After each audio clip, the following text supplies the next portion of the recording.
اما بعد فاعوذ باللہ من الشیطان الرجیم بسم اللہ الرحمن الرحیم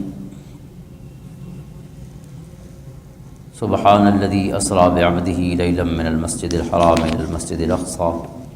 الذی بارکنا حولہ لنریہ من آیاتنا انہ هو السمیع البصیر صدق اللہ مولانا العظیم ان اللہ وملائکتہ یصلون علی النبی یا ایہا الذین آمنوا صلوا علیہ وسلموا تسلیما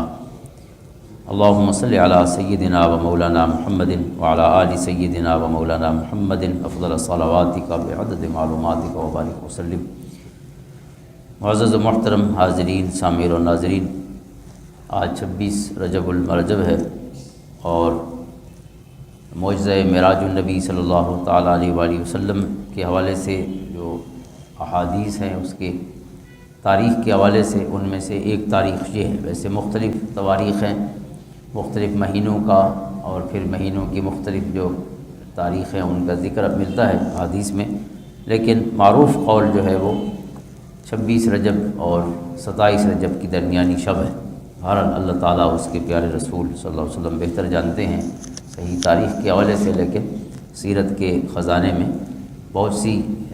روایات ملتی ہیں اور ان میں زیادہ جو معروف قول اور مشہور ہے وہ آج کے حوالے سے اور یہی امت کا معمول ہے۔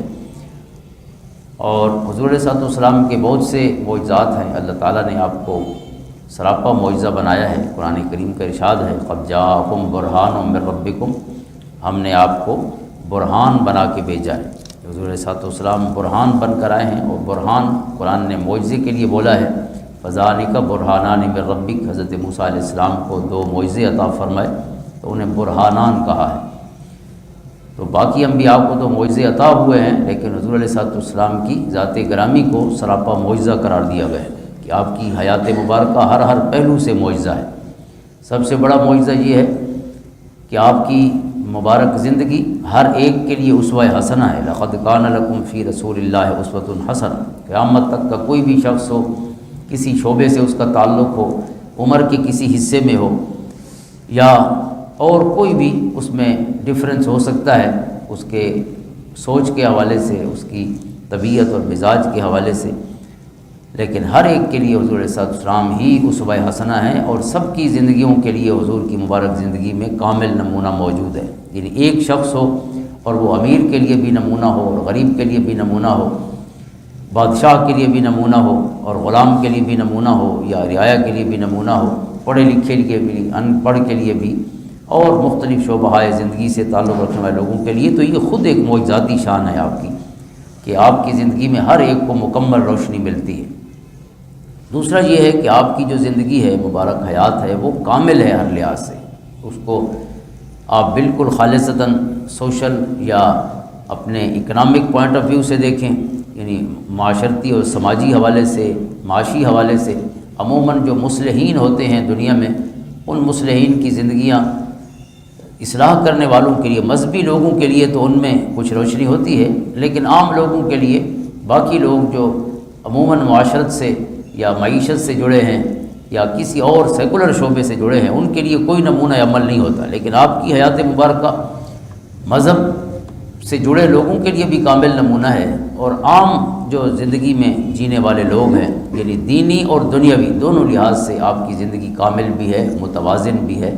اور اس میں کسی قسم کا کوئی انتہا پسندی نہیں ہے، انتہائی توازن اور اعتدال پایا جاتا ہے۔ تو کئی حوالوں سے آپ برہان ہیں، آپ کی حیات مبارکہ سراپا معجزہ ہے۔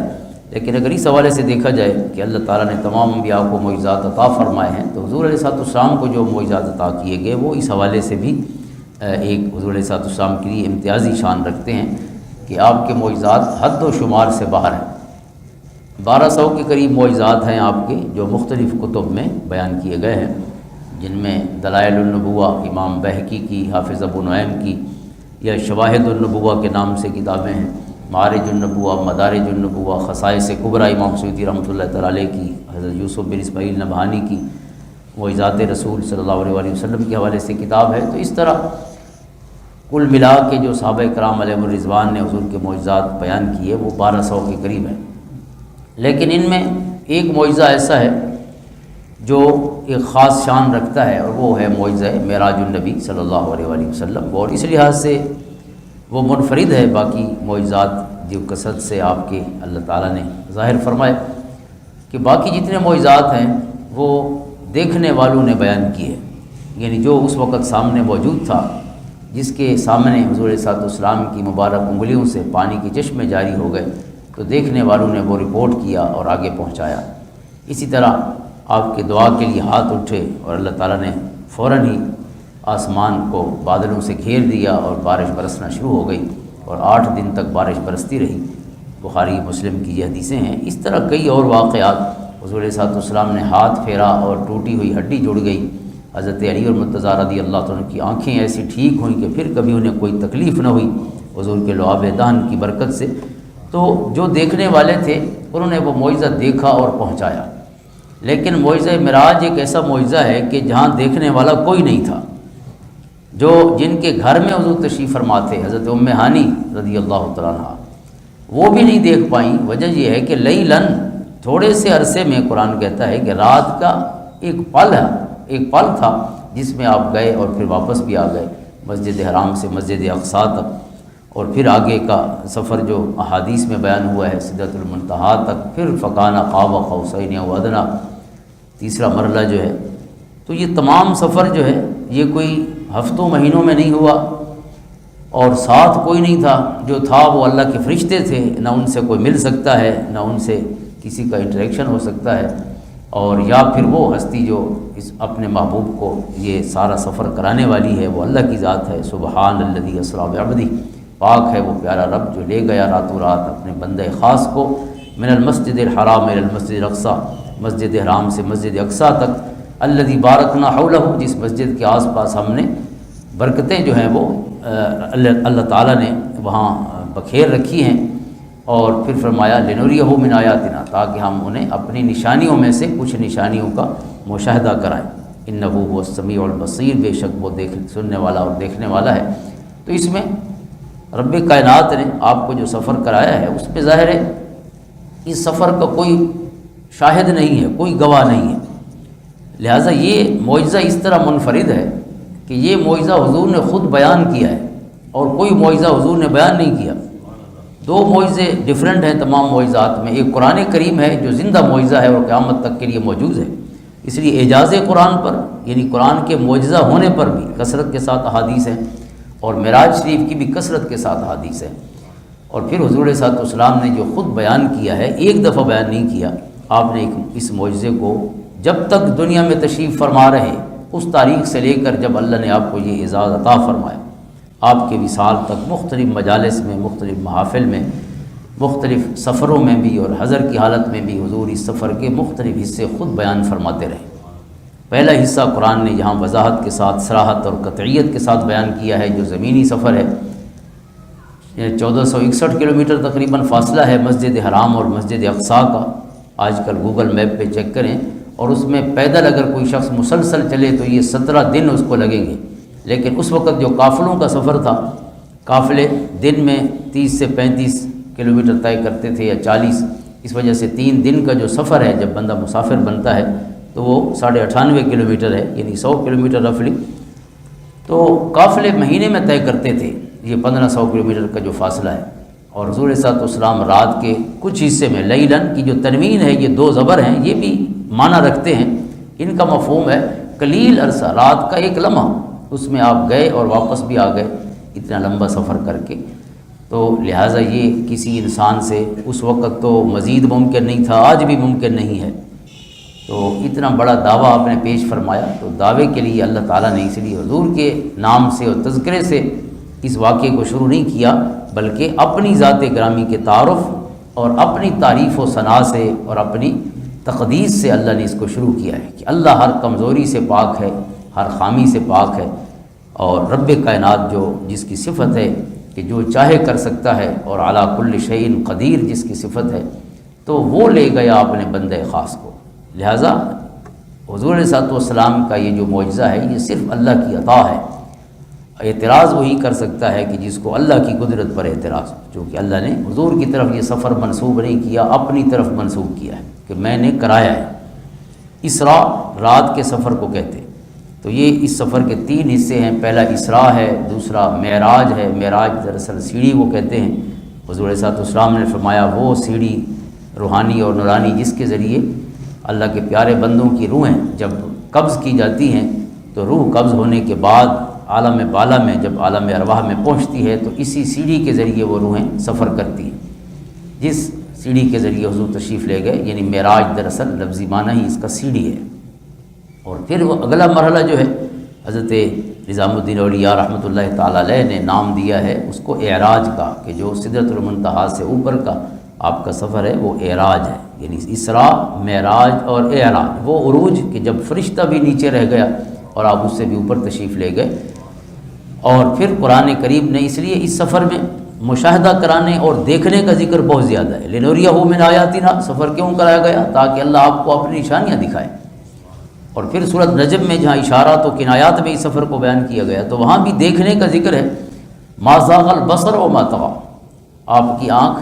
جھپکی بھی نہیں اور آپ کی آنکھ دائیں بائیں بھی نہیں مڑی، بلکہ یوں دیکھتے رہے گویا یہ کوئی روٹین کا اور معمول کا کوئی معاملہ ہو۔ حالانکہ وہ منظر ہے کہ جو کائنات میں نہ کسی نے دیکھا ہے نہ کبھی کوئی دیکھ سکتا ہے، اپنے جسم کی آنکھوں سے حالت بیداری میں اللہ تعالیٰ کے جلووں کا مشاہدہ کرنا۔ حضرت موسیٰ علیہ السلام نے جب اللہ کی بارگاہ میں یہ عرضی پیش کی تھی کہ اے اللہ مجھے اپنا دیدار کرا، میں آپ کا دیدار کرنا چاہتا ہوں، تو اللہ نے فرمایا تھا کہ لن ترانی، آپ نہیں دے سکتے۔ فلما تجلی ربہ للجبل جعلہ دکا وخر موسیٰ صاعقا، اللہ نے فرمایا کہ میرا دیدار تو نہیں ہو سکتا لیکن میں اپنی تجلی فرماتا ہوں پہاڑ پر۔ جب اس پہاڑ طور پر اللہ نے تجلی فرمائی، فلما تجلی ربہ للجبل جعلہ دکا وخر موسیٰ صاعقا، پہاڑ جو ہے وہ جل کے راکھ ہو گیا، حضرت موسیٰ علیہ السلام بے ہوش ہو گئے۔ موسیٰ ز ہوش رفت ز یک پر طوِ صفات، تو اے ذات می نگری در تبسمی، کہ حضرت موسیٰ علیہ السلام اللہ تعالیٰ کی ایک تجلی دیکھ کر بے ہوش ہو گئے، اور اے اللہ کے پیارے حبیب علیہ الصلوۃ والسلام، آپ نے اللہ کی عین ذات کا مشاہدہ فرمایا در تبسمی، مسکراتے ہوئے، جیسے روٹین کا یا معمول کا کوئی معاملہ ہو۔ قرآن نے اس کو بیان کیا ما زاغ البصر وما طغى، آپ کی آنکھ یعنی دائیں بائیں نہیں مڑی، اور آپ کی آنکھ کسی بھی حوالے سے اس کی اجنبیت اس نے محسوس نہیں کی اس منظر میں۔ افرتمارونہ علی ما یری، پھر قرآن پوچھتا ہے کہ تم اس بات پہ جھگڑ رہے ہو کہ آپ نے کیا دیکھا ہے؟ لقد رأى من آیات ربہ الکبریٰ، آپ نے اپنے رب کی سب سے بڑی نشانیوں میں سے ایک نشانی دیکھ لی۔ تو سب سے بڑی نشانی اللہ کی کیا ہے؟ وہ خود رب کی ذات ہے اس کی شان کے مطابق۔ تو یہ مشاہدے کا سفر ہے، اس لیے حضور صلی اللہ علیہ وسلم چونکہ خود آپ کے لیے یہ اتنا بڑا اعزاز تھا، اپنے محبوب سے، اپنے پیارے رب سے جو ملاقات ہے، اس سے بڑھ کے ایک نبی کے لیے، کسی بھی انسان کے لیے اپنے رب کا جو قرب ہے اس سے بڑی کوئی چیز نہیں ہو سکتی۔ اور پھر وہ ہستیاں جنہیں اللہ تعالی نوازا ہو اپنے مقام محبوبیت سے، تو ان کے لیے تو سب سے بڑا اعزاز ہی یہی ہے، اپنے رب کا دیدار ہے۔ تو اس لیے حضور نے خود اس معجزے کو بیان فرمایا، اور ایک دفعہ بیان نہیں کیا، مختلف مقامات پہ اور مختلف محافل میں اس کے مختلف حصے بیان فرمائے۔ اس لیے اس کے جو راوی ہیں وہ مکی صحابی بھی ہیں اور مدنی صحابی بھی ہیں، حالانکہ یہ مکہ کا واقعہ ہے، ہجرت سے 1 سال 2 سال یا 3 سال پہلے، لیکن اس کو روایت کرنے والے مکہ والے بھی ہیں اور مدینہ والے بھی ہیں، دونوں۔ حالانکہ جتنے معجزات ہیں تو جو اس وقت موجود تھے، شاہدین تھے، جو آئی وٹنسز تھے، انہوں نے پہنچایا ہے اس معجزے کو، لیکن چونکہ یہاں دیکھنے والا کوئی نہیں ہے، یہاں دیکھنے والے وہی ہیں جنہوں نے یہ دیدار اپنی شان کے مطابق کیا ہے، اور بیان بھی انہوں نے ہی فرمایا ہے۔ اور پھر اس پر کثرت سے احادیث ہیں، اس وجہ سے کہ حضور نے خود کثرت سے اس کو بیان کیا، تو یہ حضور صلی اللہ علیہ وسلم کا محبوب معجزہ ہے جس سے آپ خود یعنی محبت فرماتے اور اس کا تذکرہ خود فرماتے رہے۔ اس سفر میں آقا کریم علیہ الصلوۃ والسلام کے جو مشاہدات ہیں، ظاہر جی یہ سفر پورا کے پورا مشاہدے کا ہے، دیدار کا سفر ہے، زیارات کا سفر ہے، تو اس میں اللہ تعالیٰ نے آپ کو جو تحفے عطا فرمائے وہ کیا ہیں، جو مشاہدات آپ نے فرمائے ہیں وہ کیا ہیں؟ ظاہر یہ سارے جائبات ہیں، کئی چیزیں آپ کو تماثیل کی صورت میں آپ تک میسج پہنچایا گیا، یعنی بطور مثال کے کوئی منظر دکھایا گیا، پھر اس کی توجیہ کی گئی کہ اس منظر سے کیا مراد ہے۔ مثلاً حضور صلی اللہ علیہ وسلم دیکھتے ہیں کہ کچھ لوگ ہیں جو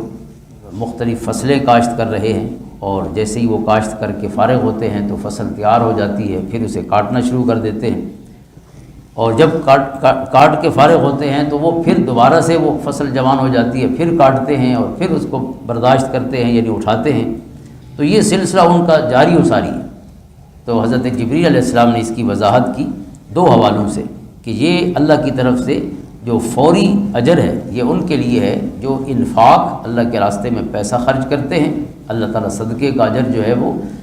دیر سے نہیں دیتا، آہستہ آہستہ نہیں دیتا، بلکہ فوراً کرم فرماتا ہے۔ جیسے فصل فوراً جوان ہو جاتی ہے اور پھر کاٹتے ہیں اور پھر جوان ہوتی ہے، اور اللہ ایک دفعہ بدلہ نہیں دیتا، چونکہ 700 کا ذکر ہے قرآن میں۔ صدقے کا اجر جو ہے کمثل حبۃ انبتت سبع سنابل فی کل سنبلۃ مئۃ حبہ۔ اور پھر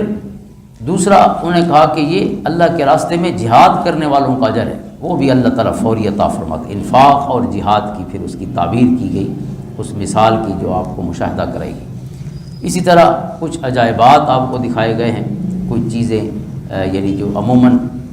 جن کا تعلق جنتیوں کے احوال کے ساتھ ہے یا بعض اوقات دوزخ میں پڑے ہوئے لوگوں کے احوال کے ساتھ ہے، وہ آپ کو مشاہدہ کرایا گیا۔ مثلاً ایک قوم ہے جس کی زبانیں کاٹی جا رہی ہیں اور ان کے ہونٹ کاٹے جا رہے ہیں آگ کی کینچیوں سے۔ تو حضرت جبریل علیہ السلام نے اس کی وضاحت فرمائی۔ دو الفاظ ملتے ہیں ہمیں دلائل النبوہ میں اور جو معجزات کی کتابیں ہیں، ایک یہ ہے کہ ہؤلاء خطباء الفتنہ، کیا ہے پیارے رسول صلی اللہ علیہ وسلم، یہ آپ کی امت کے وہ خطیب ہیں جو امت میں فتنے پھیلایا کرتے تھے۔ یہ شر پسند کرنے والے لوگ ہیں جنہیں محبت پسند نہیں تھی، اللہ کا پیغام جیسے اللہ نے پہنچایا ہے یا اس کے محبوب نے جو منہج دعوت و تبلیغ اپنایا ہے اس انداز کی بجائے انہیں روز ایک نیا فساد پسند تھا۔ تو یہ وہ ہے کہ جن کی جو ہونٹ ہیں اور ان کی زبانیں ہیں وہ آگ کی کینچیوں سے کاٹی جا رہی۔ اور دوسری حدیث میں اس کی یہ وضاحت ہے کہ ہؤلاء الخطباء اہل الدنیا، یہ دنیا کے طالب وہ خطیب ہیں کہ یأمرون الناس بالبر وینسون انفسہم، جو لوگوں کو تو نیکی کا حکم دینا پسند کرتے تھے لیکن خود کبھی اس حکم اللہ کے حکم پر عمل نہیں کیا ہے، اب خود کو بھولے رہے اور لوگوں کو بتاتے رہے کہ یہ حکم ہے اللہ کا اور یہ حکم ہے۔ وہم یتلون الکتاب، حالانکہ کتاب ان کے سامنے تھی، اللہ کی کتاب پڑھتے رہے لیکن کتاب پر عمل ان کی قسمت اور مقدر میں نہیں تھا۔ لوگ ٹھیک ہو جائیں ہماری خیر ہے، فرمایا یہ وہ خطیب ہیں کہ جن کو یہ سزا دی جا رہی۔ تو یہ وہ مناظر ہیں جو آپ کو دکھائے گئے۔ اس طرح اور کئی معذبین آپ کو دکھائے گئے۔ مثلا ایک آپ کو منظر دکھایا گیا کہ کچھ لوگوں کے سر کچلے جا رہے ہیں، یعنی بڑے بھاری ہتھیار کے ساتھ ان کے سروں پر ضرب لگائی جاتی ہے اور پھر وہ کچل دیے جاتے ہیں اور پھر ٹھیک ہو جاتے ہیں اور پھر کچلے جاتے ہیں۔ تو حضرت جبریل علیہ السلام نے آپ کے سامنے اس کی وضاحت فرمائی کہ یہ تارکین صلاۃ ہیں، جو نماز نہیں پڑھتے تھے، جو سب سے اہم فرض ہے اللہ کے فرائض میں سب سے اہم فرض ہے۔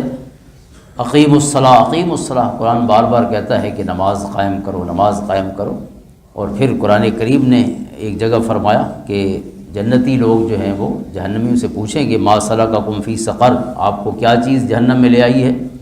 وہ کہیں گے قالوا لم نک من المصلین، ہم نماز نہیں پڑھتے تھے۔ اب یہاں کفار کا ذکر ہو رہا ہے، وہاں پہ سورۃ مدثر قرآن کریم کی تیسری چوتھی سورت ہے بے اعتبار نزول کے، اور مصحفی ترتیب میں یہ سورۃ مزمل کے بعد ہے 29ویں پارے میں۔ تو اس کی یہ آیت ہے کہ کفار سے پوچھیں گے اہل ایمان جو جنت میں پہنچ چکے ہوں گے، ان سے پوچھیں گے کہ تم دوزخ میں کیسے آئے ہو؟ اب یہاں علماء کہتے ہیں کہ انہیں لم نک من المصلین نہیں کہنا چاہیے تھا، انہیں لم نک من المصلین من المسلمین کہنا چاہیے، ہم مسلمان نہیں تھے۔ ظاہر نماز تو بعد میں ہے، پہلے تو کلمہ ہے۔ جس نے کلمہ نہیں پڑھا تو وہ نماز کا حکم کیسے مانے گا یا دیگر حکام کیسے مانے گا؟ لیکن اللہ تعالیٰ نے یہاں یہ فرمایا کہ دوزخی کہیں گے ہم نماز نہیں پڑھتے تھے، انہیں کہنا چاہیے تھا کہ ہم کلمہ نہیں پڑھتے تھے یا ہم مسلمان نہیں تھے یا مومن نہیں تھے۔ تو اس کی وضاحت علماء نے یہ فرمائی ہے کہ اس کا مطلب یہ ہے کہ اللہ کے کاغذوں میں کلمہ نہ پڑھنا اور نماز نہ پڑھنے کا ایک ہی مطلب ہے، یہ دو الگ الگ چیزیں نہیں ہیں۔ اسی کی وضاحت حضور نے مسلم و بخاری کی اس حدیث میں فرمائی کہ آپ فرماتے ہیں کہ کافر اور مومن کے درمیان فرق کرنے والی چیز نماز ہے۔ جو نماز نہیں پڑھتا تو ہمارے کاغذوں میں وہ مسلمان ہو لیکن حضور علیہ الصلوۃ والسلام نے اسے مسلمانوں کی فہرست میں شامل نہیں کیا۔ ہمارے ایک دوست انہوں نے پی ایچ ڈی کی ہے ملیشیا سے، وہ ایک دلچسپ اپنا تجربہ بتاتے تھے. ان کی کیمسٹری میں پی ایچ ڈی تھی، تو وہ کہتے ہیں میں نے اورینٹیشن کورس کیا اسلامیات کا، وہاں اسلامک ڈپارٹمنٹ میں لکھا ہوا تھا کہ جو اسلامیات کا 6 مہینے کا تعارفی تو کورس کرنا چاہے تو کر سکتا ہے. تو میں نے کہا چلو یہاں ہیں تو یہ کوئی ایوننگ کلاسز تھی، یہ بھی کر لیتے. کہتے ایک دن وہ جو ہمارا استاد صاحب تھے انہوں نے قضا نمازوں پہ لیکچر دیا کہ قضا نماز کیسے پڑھنی چاہیے. تو اس نے کہا کہ صبح قضا ہو جائے تو زور سے پہلے پڑھ لیں، اس طرح جو طریقہ کار بتایا. تو میں نے آخر کویسچن آنسر سیشن جب ہوتا تھا تو اس نے میں پوچھا کہ آپ نے ایک نماز کی بات تو بتائی ہے کہ کیسے پڑھنی ہے، اگر سالوں کی نمازیں قضا ہوں تو پھر کیسے پڑھیں؟ تو وہ حیران ہو گیا میرے سوال پر. اس نے کہا کہ would you repeat your self please, آپ اپنی بات دہرائیں گے؟ تو میں نے جب بات دہرائی اس کو سمجھایا تو اس نے کہا یہ آپ کس کا پوچھ رہے ہیں جس کی سالوں کی نمازیں قضا ہوں؟ وہ مسلمان کا پوچھ رہے ہیں یا آج کلمہ پڑھ رہا ہے؟ کہتے ہیں نہیں میں مسلمان کا پوچھ رہا ہوں.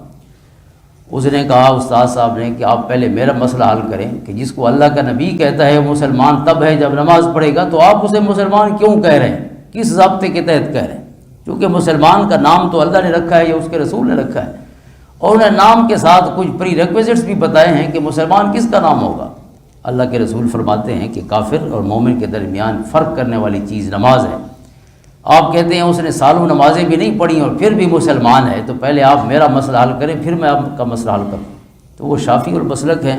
ملیشیا والے، لیکن ہم سے بہت درجے اچھے پریکٹسنگ مسلمز ہیں. تو وہ کہتے ہیں کہ میں نے استاد صاحب کو کہا کہ یہ آپ تو بڑے یعنی حیران ہو رہے ہیں، اگر آپ پاکستان چلے میرے ساتھ تو جس گلی چاہے گھوم لیں، دروازہ کھڑکڑا کے پوچھیں بھئی اس میں کتنے بندے نماز پڑھتے ہیں، تو تقریباً نماز دادے کی ذمہ ہوتی ہے اور دادی کی ذمہ ہوتی ہے، باقی گھر فارغ ہے. حالانکہ بطور مسلم کے حضور صلی اللہ علیہ وسلم کو جو تحفہ دیا گیا ہے معراج کی شب، اعطی الصلوات الخمسہ، مسلم کی حدیث ہے، حضور فرماتے ہیں اللہ نے اتنا اعزاز عطا کر کے اپنے پاس بلا کے سارے احکام، زکوٰۃ بھی زمین پہ اتری ہے،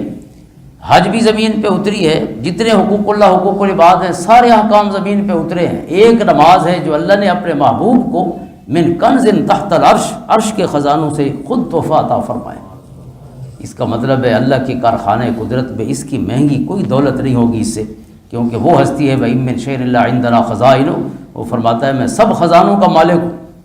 اور اس سے کوئی پوچھ نہیں سکتا کہ کس کو دیا ہے اور کتنا دیا ہے اور کیوں دیا ہے. قرآن کریم کہتا ہے لا یسأل عما یفعل، اللہ سے کوئی سوال نہیں کر سکتا. وہم یسألون، بندوں نے جواب دینے ہیں اللہ کو کہ کیسے جیتے رہے، کس چیز پہ عمل کیا، کتنا کیسے کمایا اور کیسے لگایا. تو جواب دہ انسان ہے، اللہ جواب دہ نہیں ہے. مالک یوم الدین، للہ ملک السماوات والارض للہ میراث السماوات والارض، سارے جہانوں اور خزانوں کا مالک اپنے محبوب کو اپنے پاس بلا کے جو تحفہ دے گا، اس کا مطلب ہے اس کے پاس اس سے اور مہنگی دولت اللہ رب العزت کی بارگاہ میں اور کوئی نہیں ہوگی. تو اس لیے اتنے بڑے تحفے کی ہم قدر تک نہ کریں، نماز نہ خود پڑھیں نہ بچوں کو نماز کا درس دیں. نماز اس کی جو روحانی برکات ہیں وہ تو اپنی جگہ، لیکن نماز انسان کی زندگی میں ترتیب لاتی ہے. انسان جو ہے وہ ڈسپلنڈ ہو جاتا ہے جو نماز پڑھتا ہے، ورنہ نہ اس کے اٹھنے کا ٹائم مقرر ہے نہ سونے کا ٹائم مقرر ہے. جیسے انسان بے ترتیب جیتا ہے تو انسان کی تو خالق کائنات کی تو ساری کائنات ہی ترتیب اور ڈسپلن اور حسن کا نام ہے. آپ دیکھیں سورج کل فی فلک یسبحون لا الشمس ينبغي لها ان تدرك القمر ولا الليل سابق النهار. صدیاں پہلے آج جس ٹائم یہاں پہ آج کی تاریخ میں سورج ابھرا ہے، 10 صدیاں بعد بھی اسی ٹائم پہ ابھرے گا، 10 صدیاں پہلے بھی اسی ٹائم پہ اترا ہوا، 10 صدیاں بعد بھی ٹائم یہی ہوگا. تو جس بندے کی زندگی میں ٹائم مینجمنٹ نہیں ہے، وہ نہ قدرت کو سمجھا ہے، نہ کارخانہ قدرت کے اس راز کو سمجھا ہے، نہ اللہ تعالیٰ کی اس محبت، ڈسپلن اور ترتیب اور نظم و ضبط کو سمجھا ہے، اور نہ اپنی زندگی میں اس کو امپلیمنٹ کر سکتا ہے. اس لیے نماز وہ عظیم تحفہ ہے کہ جو اللہ کی بارگاہ میں تو سرخرو کرے گی، ایک بنیادی صفت بطور مسلمان کی ہمیں عطا ہوگی، لیکن ساتھ ساتھ پوری زندگی انسان کی منظم ہو جائے گی. اللہ تعالیٰ عمل کی توفیق عطا فرمائے. اللہم صلی علی محمد وعلی آل محمد.